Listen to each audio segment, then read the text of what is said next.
안녕하세요. 네, 오늘은 음, 최근에 요게 아마 간담회가 있었던 모양이에요. 그래서 저희 민찬식 교수님께서 이 올려주신 내용 중에서 접지에 대한 거가 있는데 그중에서도 글로벌 접지 시스템이라는 게 있습니다. 그래서 얘네들을 글로벌 접지를 하게 되면은 IEEE 뭐 80이나 아니면은 61936에 의한 우리가 접촉 전압, 허용 접촉 전압 이런 것들을 고려하지 않아도 인체 안전이 보장돼 가지고 그런 설계 계산서를 안전공사에 이 미제출이라는 거는 이 안전공사입니다. 안전공사에서 요구를 하고 있으니까 KESC의 규정에 의해 가지고 그거에 대한 내용입니다. 그래서 보시면은 이렇게 접지 설계 계단서 미제출에 관한 건 접지 그러니까 이러면은 뭐 부담이 많이 완화되겠죠. 설계사에서 이거를 제출하지 않아도 된다는 얘기니까요. 요거에 대해서 이제 얘기를 해보려고 합니다. 그래서 조건이 있는데 국내 다중접지 계통을 글로벌 본딩 시스템으로 인정하고 안 하고의 문제가 있는 겁니다.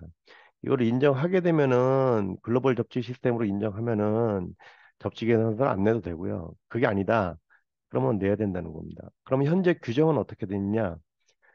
61936에 따라서 다중접지 고압 계통의 중성선에 수용과 접지극 접속 시 적합성이 보장된다고 명시하고 있으므로 이렇게 되는 거죠.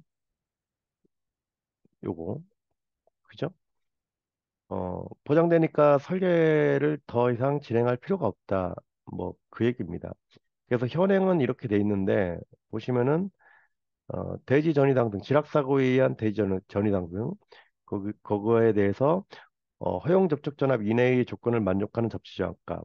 근데 이 접지 저항값 이때는 그러면 기존에는 어떻게 했었냐? 이거를 GPR이라고 했죠. 그래서 기존에는 어떻게 했었냐면은 요게 규정이 이렇게 된 거죠.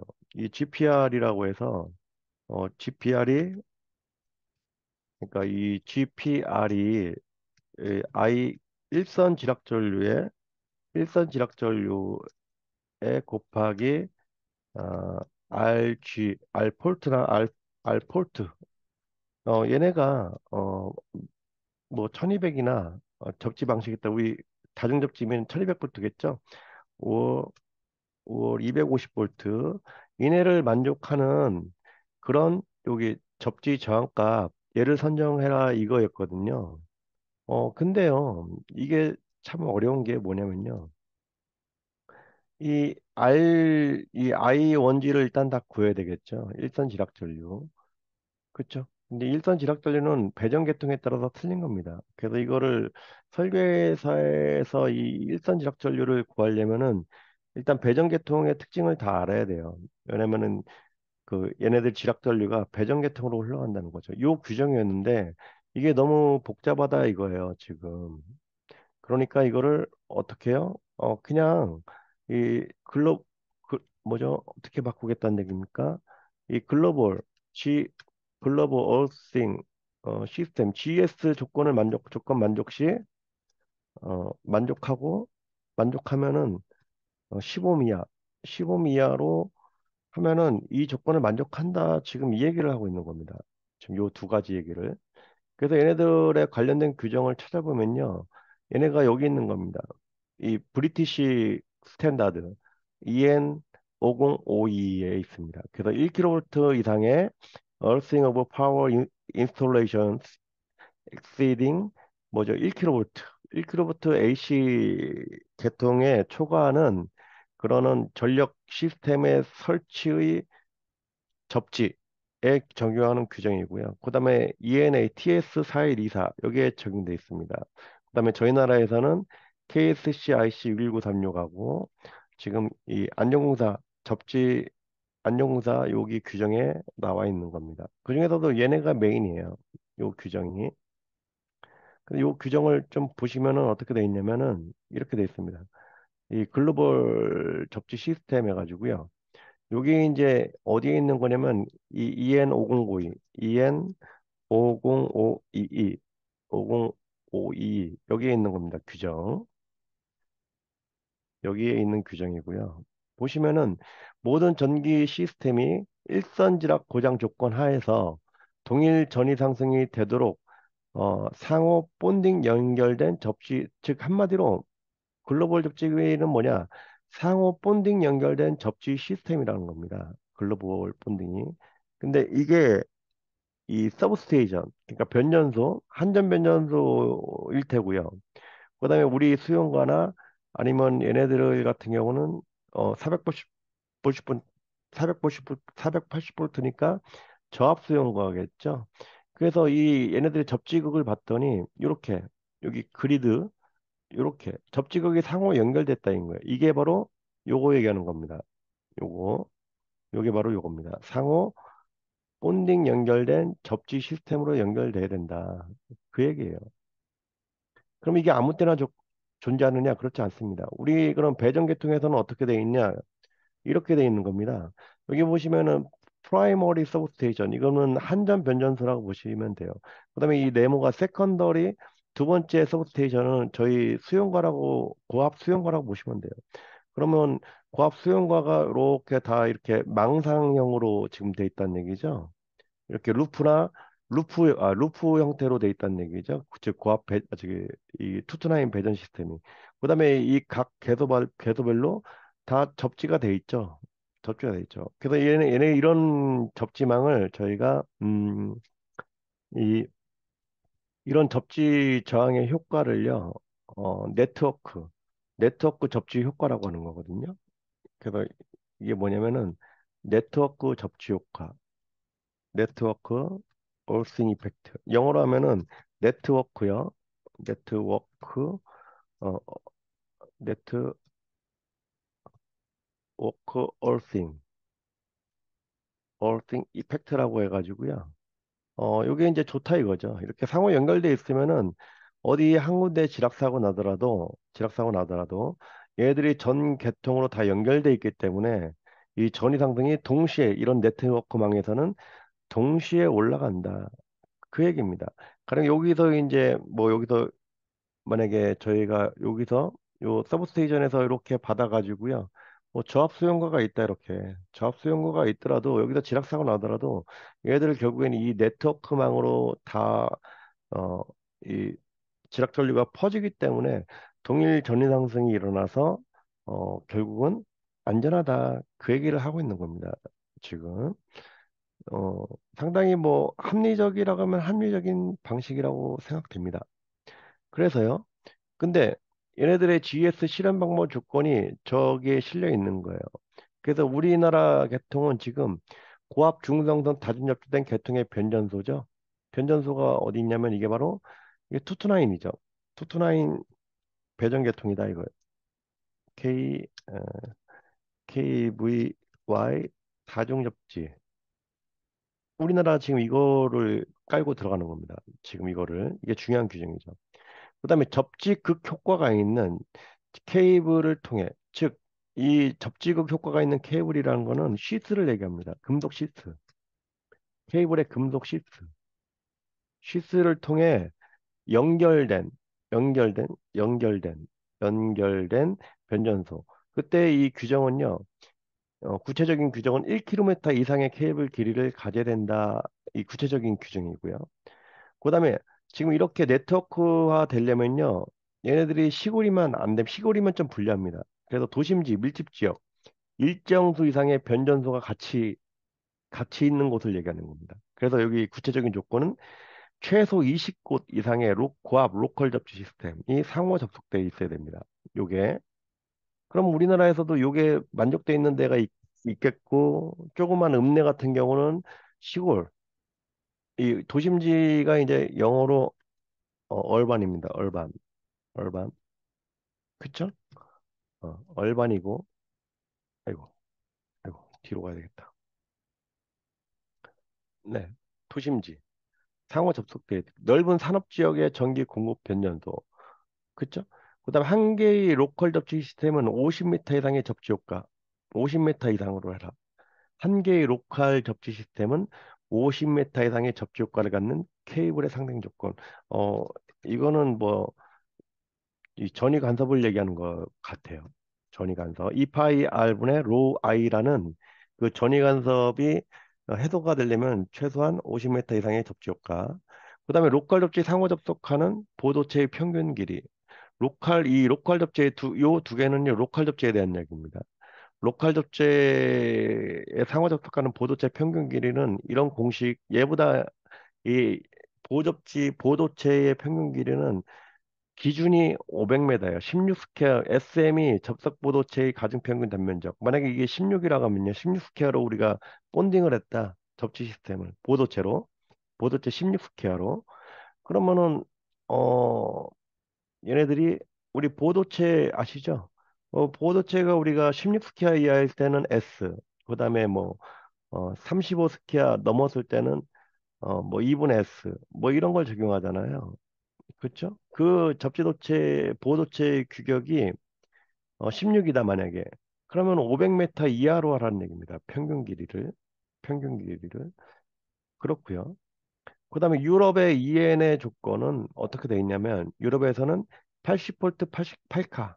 그 지락 고장 전류 한계가 8카로 정해져 있습니다. 이거는 우리나라와 유사합니다. 우리나라도 보통 6에서 7카 정도 하잖아요. 6에서 7카니까요. 같다고 보시면 됩니다.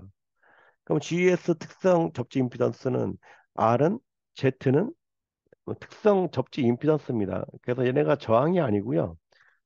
특성 접지 임피던스입니다. 그럼 접지 임피던스는 요 I분의 V니까요. 8카분의 80V 하면 0.01옴. 이 저항이 아닙니다. 임피던스입니다. 임피던스. 저항 규정이 아니고요. 그다음에 북미에서는요. 1옴 이하를 권장하고 있습니다. 북미, 유럽, 아직 미국, 북미. 북미에서는 1옴 이하를 권장하고 있고 유럽에서는 이러한 디테일하게 규정하고 있습니다. 그다음에 얘네들 자체가요. 유럽에서 나온 거기 때문에 유럽 기준을 더 신빙성 있게 봐야 되겠죠. 그렇죠? 이렇게 되고요. 설계 순서도 한번 볼게요. 그래서 얘네들은요. 지중하고요. 가공으로 나눴습니다.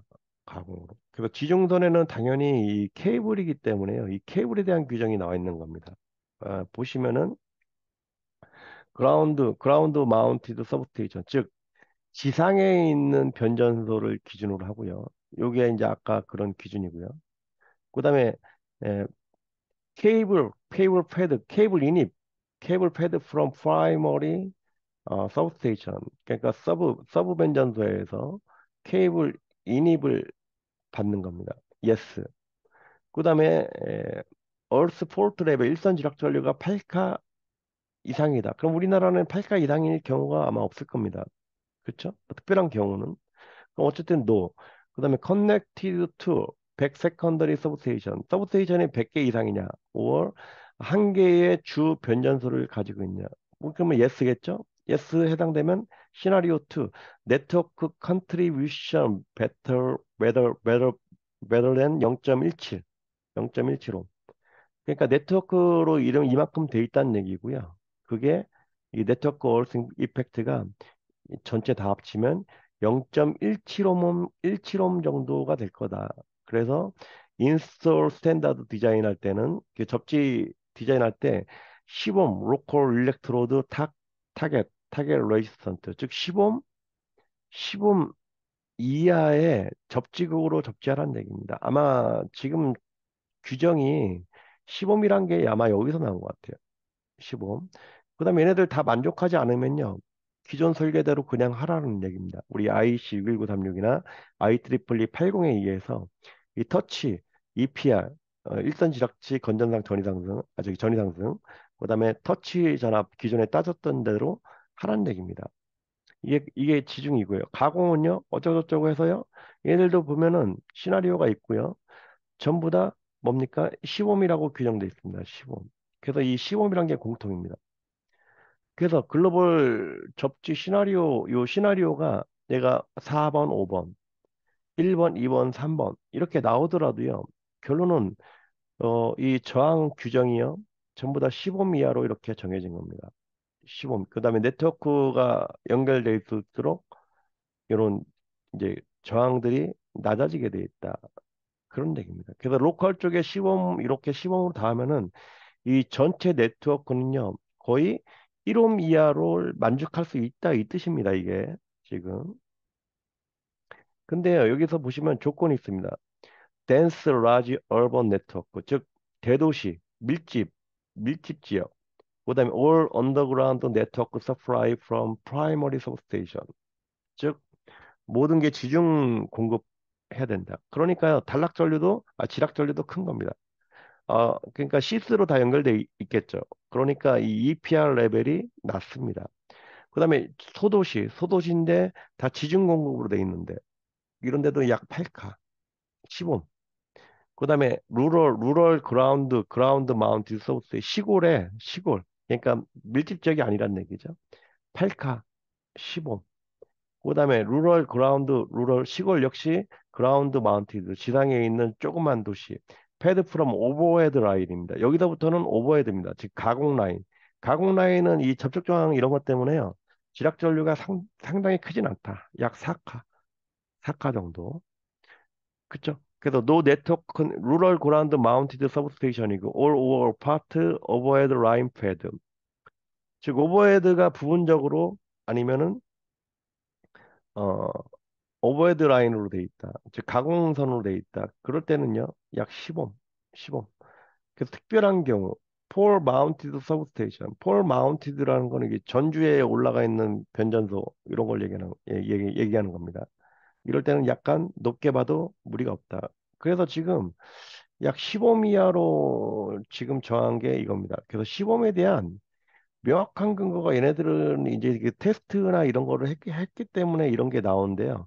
저희 나라에서는 이거를 저희 지중 배정 계통에서는 때리지를 않았죠. 이런 데이터가 없다는 얘기입니다. 그래서 어쩔 수 없이 이런 데 규정을 그냥 들여올 수밖에 없는 건데요. 결론은 이러한 규정을요. 국내 적용 시에 접지 형태를 고려한 판단 기준이 정립을 해야 된다. 이게 결론입니다. 즉 데이터를 축적해야 된다. 진짜 안전한가? 데이터 축적이 필요하다. 뭐 이런 얘기입니다. 그래서 이렇게 해가지고요. 글로벌 접지에 대한 시나리오나 그다음에 이 개념, 조건들에 대해서 좀 봤습니다. 뭐 이렇게 하면은 이 설계하시는 분들의 부담이 훨씬 많이 줄어들겠죠. 근데 더 고려할 거는요. 더 고려할 거는 이렇게 정해졌다고 해서 끝나는 게 아닙니다. 가령 이런 겁니다. 이 배전솔로가 다중 접지가 돼 있습니다. 실제로도 저희 나라 다중 접지 돼 있죠. 그럼 이렇게 뭐 돼 있겠죠. 뭐 몇 메다 전주든 뭐든 간에. 그렇죠. 그러면 여기에 지금 뭐 수용과 변압기가 있다. 수용과 변압기가 있다. 그렇죠. 그다음에 너무 길겠네요. 아, 뭐 이렇게 있다. 결국에는 여기서 접지 사고 난 거는요. 지락 사고 난 거는 여기서 지락 사고 나면요. 거의 다 얘네들은 우리 뭐 1차 측이 Y든 뭐 2차 측이 Y든 간에 거의 다 여기를 통해서 흐르겠죠. 이 대지, 그라운드라고 녹색으로 치면요. 그럼 얘네들 이렇게 돌 겁니다. 결국에 이 전류들은 뭐 이렇게 돌겠죠. 그죠? 그럼 얘네들은 우리가 이제 저압 쪽에서는 우리가 건축전기 기준에 의해서 이 고장 전류는 건축전기 지락 차단 보호 장치에 의해서 뭐 보호는 될 겁니다. 그렇죠? 문제는 여기 혼촉이라든가요. 아니면은 여기 1차측 사고, 얘네들 사고, 만약에 1차측 사고다. 여기다. 그럼 1차측 사고도 당연히 뭐 돼 있겠죠. 그쵸? 근데 문제는 뭐죠? 얘네들 이제 케이블 인입이어야 되고요. 그죠? 그다음에 최근에는 여기서 지락 사고에 의해서 여기 이제 리클로저가 끊겼죠. 여기에 배전솔로에 여기서 뭐가 있냐? 리클로저가 있겠죠. 그래서 리클로저가 있을 겁니다. 리클로저가 동작을 잘 하겠죠. 근데 문제는요, 이 분산 전원이 있는 계통이에요. 이 분산 전원이 있으면요, 분산 전원, 만약에 음, 이 DER 분산 전원이 있다.